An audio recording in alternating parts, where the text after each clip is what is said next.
আমরা জগতের প্রত্যেকটা মানুষ জান্নাতে যেতে চাই, কিন্তু জান্নাতের কাজ করে যেতে চাই না, একটু কৌশলে যেতে চাই।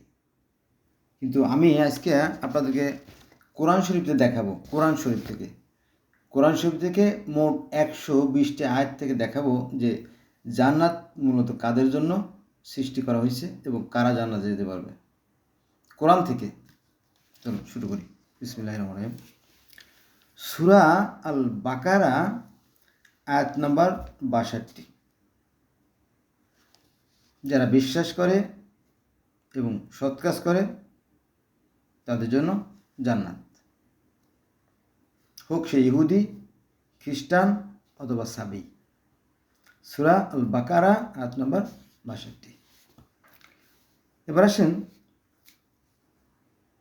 সূরা আল বাকারা আয়াত নম্বর 82। এখানে বলা হয়েছে যে পক্ষান্তরে যারা ইমানদার ও সৎ কাজ করে তারাই জান্নাতবাসী, সেখানেই তারা চিরস্থায়ী হবে।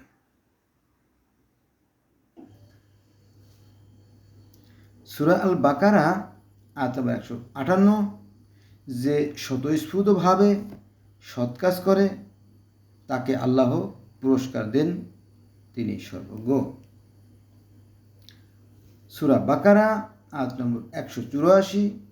যদি কেউ খুশিতে অতিরিক্ত সৎ কাজ করে তবে উহা অধিক কল্যাণকর।